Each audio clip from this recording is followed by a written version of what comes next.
Hi, welcome back, or welcome if you're new here. My name is Stacy and I am the Chapter Conundrum, and today I'm joined by my husband Jake because we're here to talk about our recommendations for the Dark Tower Readathon. So in today's video we're going to be going through all the prompts and giving you guys a few book recommendations for each one.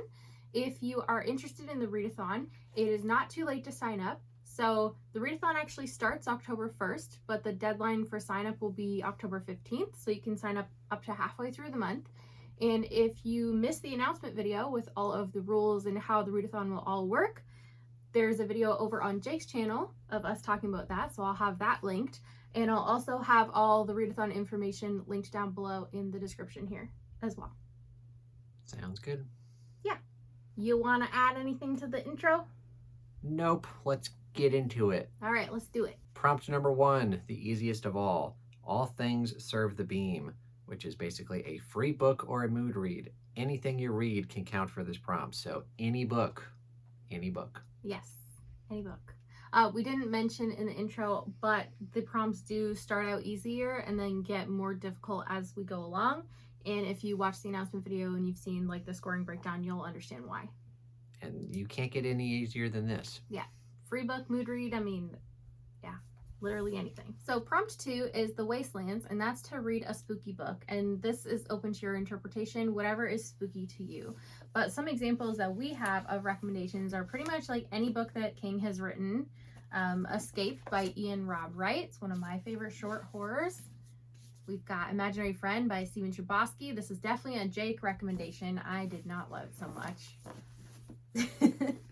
We have got the John Cleaver series. One of my favorite thrillers, The Passengers by John Mars.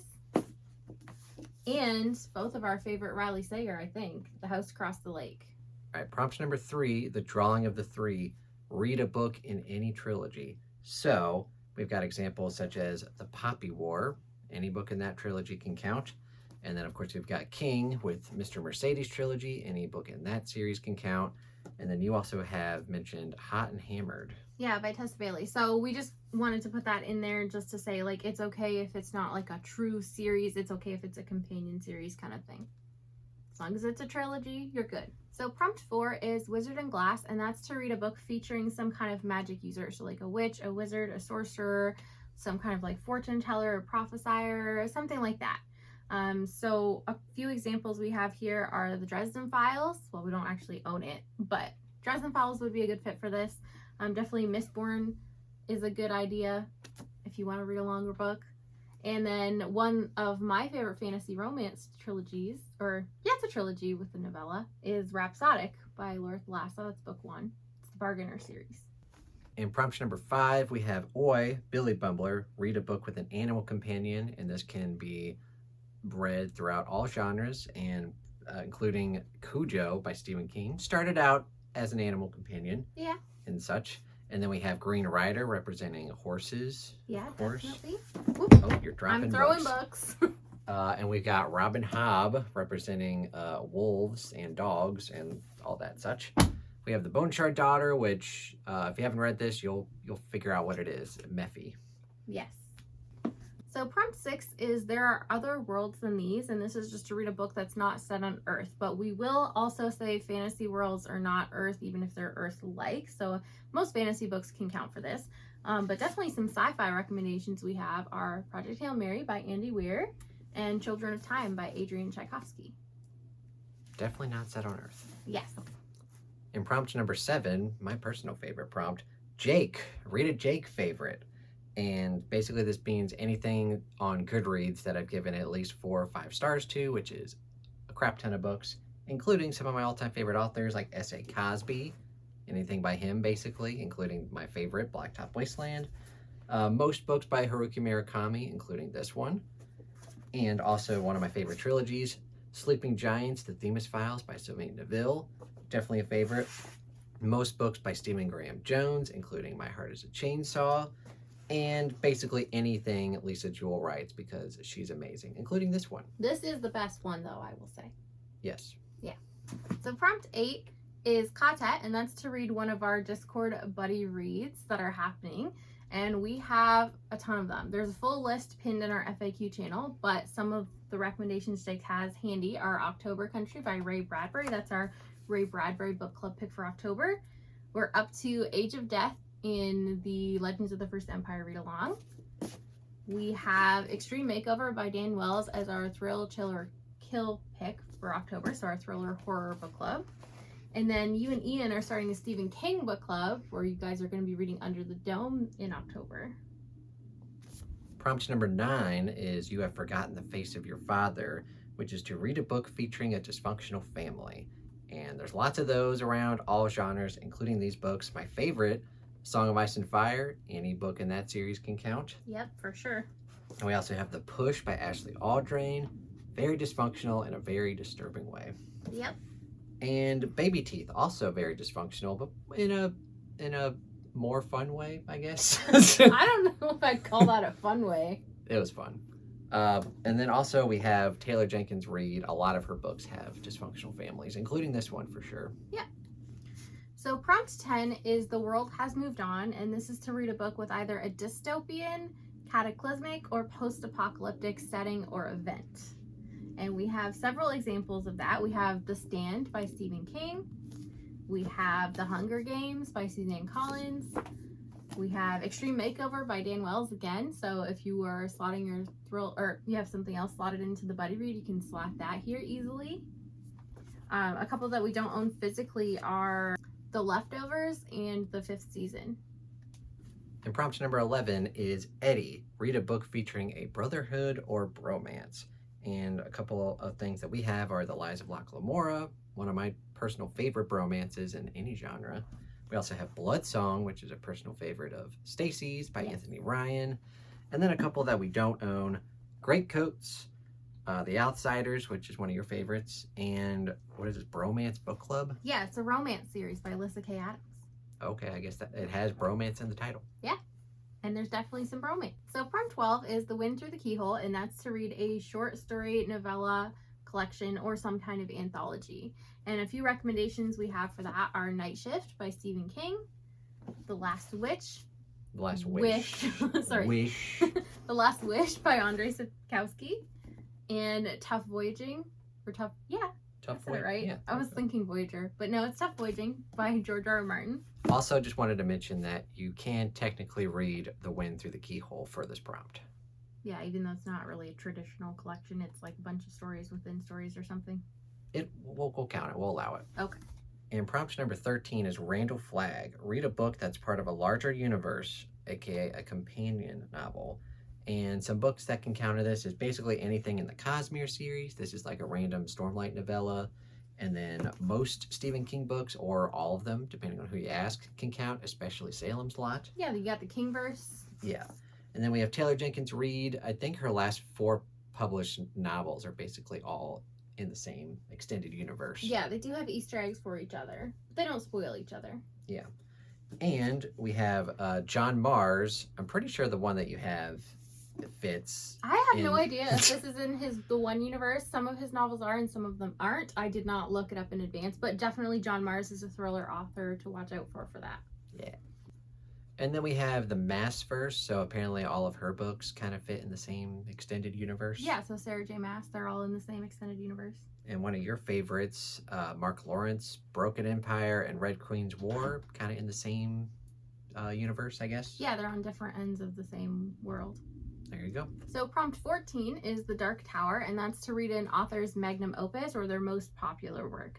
So a few examples of that we have are Outlander by Diana Gabaldon, Gardens of the Moon by Stephen Erickson, or any book in the Malazan series. You got some dust on there. Anything in A Song of Ice and Fire by George R. R. Martin.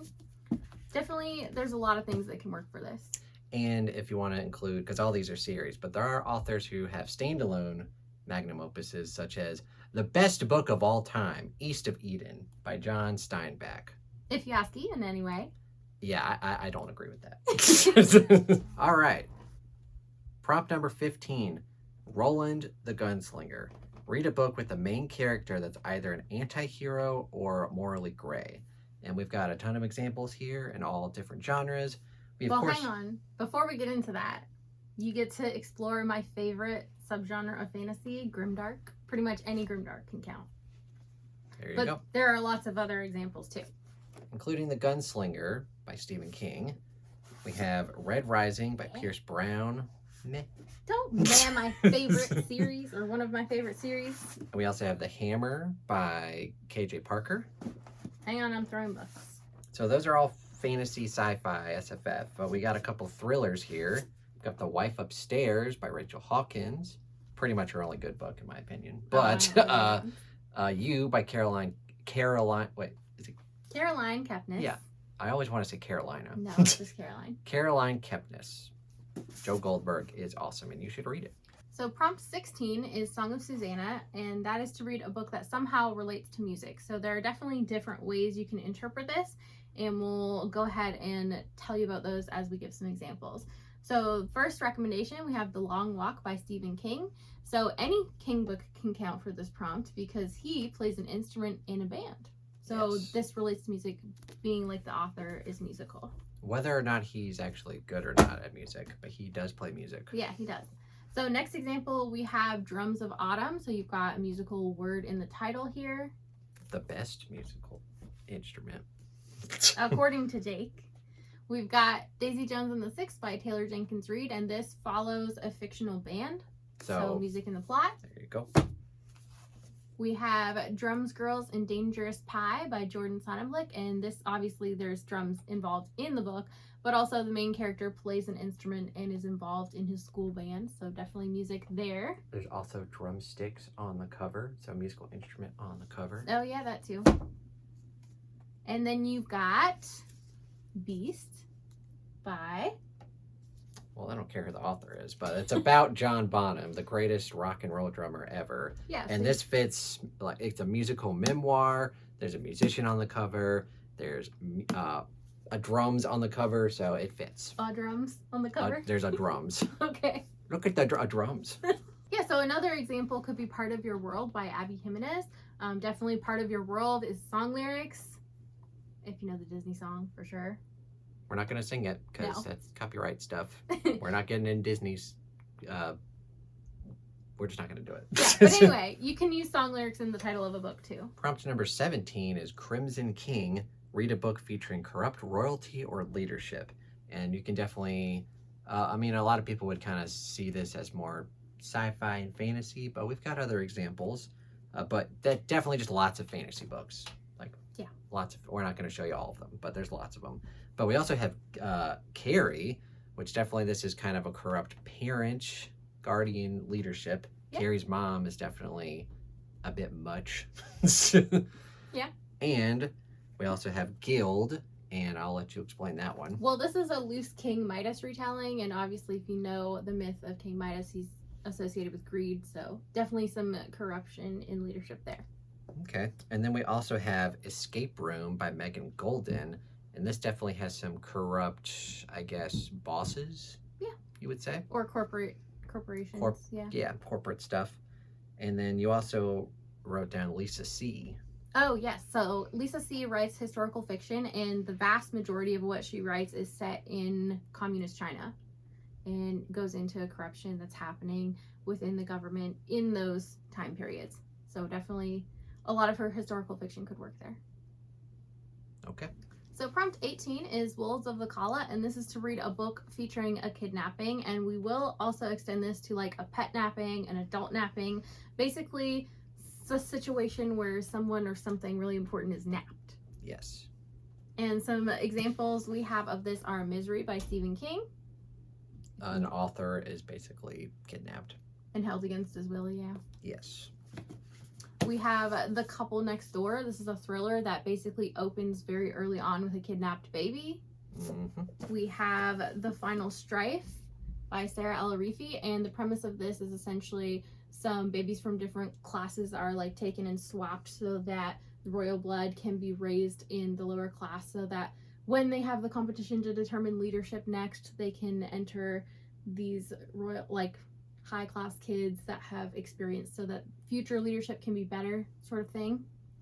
We also have some other examples that we really enjoyed. So The Chain by Adrian McKinty, definitely a thriller involving kidnapping. Same with Mother May I by Jocelyn Jackson. A previous Thrill Chiller Kill book club, which I really liked. Yeah, I really liked it. There were some moments in there that kind of put me off a bit, but that's more like the author's point of view inserted in the book that I found a little icky. So a couple other examples too. You could stretch this to something like ACOTAR, which is a Beauty and the Beast retelling, if you didn't know. And Princess Bride could work here. You know, Princess Bride is a classic example. Yeah. You can interpret it or stretch it a little bit. And we have come to the last prompt, which is prompt 19, of course, which is Long Days and Pleasant Nights. Read a long Stephen King book. And we'll post here a long list of Stephen King books that we are accepting for this, which either includes Stephen King books that are over 700 pages or Stephen King audiobooks that are 20 plus hours. And there's a long list of them. I think there's almost 30. And I will just mention that the top 5 ones that will get you the most points, because they're long Stephen King books that are over 1,000 pages, include The Stand, It, The Dark Tower, 11/22/63, and what's the other one? Crap. Under the Dome? Under the Dome, which is, of course, that would be the one that I forget, the friggin' book club pick. But yeah, those 5 books are all over 1,000 pages, and they will get you the most points for the readathon. Yeah, okay, so first of all, Editing Me is not going to post the full list here, but it is located in the FAQ channel in the Discord in the pinned messages if you want. You're not going to post it right here? No, it's a long list. Fine. Is that it? No. What do you mean? That's all the prompts. Yeah, there was something else I was going to say about that one. Oh, there will also be buddy reads for a few of the longer ones happening in the Discord that month. And if you haven't seen the announcement video and explanation yet, don't shy away from long books in this readathon because there are page count bonuses. So your preference may be to do some of the higher point value prompts with longer books and earn your points that way. That's basically what I'm doing, because I'm doing Under the Dome for our book club, and I'm reading Drums of Autumn, which is over 1,000 pages, the 4th Outlander book, and I'm rereading Oathbringer, which is the 3rd Stormlight book. So I've got some chunkers this month. Yeah, definitely one really valid strategy for this readathon is going to be reading very page count heavy books that are not very dense, like things you can breeze through quickly and binge, but that have hefty page counts. That's what you want to aim for. Yeah, so either kind of, I guess, light reads or rereads, which I'm doing. So yeah, whatever you want to do. There are some great ones. So that was all the books we had to recommend to you guys today. If you have any additional recommendations for any of the prompts, especially the harder prompts, make sure to leave them down below in the comments for everyone. The readathon will start on October 1st, and we'll hope to see you there. Definitely make sure if you want to participate that you fill out the sign-up form and join the Bookish Drummer Discord, because those are both going to be crucial. You have until October 15th to sign up. Yeah. Which is different than what we normally do. Yeah. But you have until the mid of the month. And also, if you sign up, say, on like October 15th, you can count any book that you started in October. It doesn't have to be when you started the readathon. Yeah, exactly. Okay, think we're good to go? Yeah. So thank you guys so much for watching. Definitely give us any thoughts down below, any recommendations, and hope you guys have a great day. Bye. Hope to see you on the Bookish Drummer Discord for the readathon. Yes.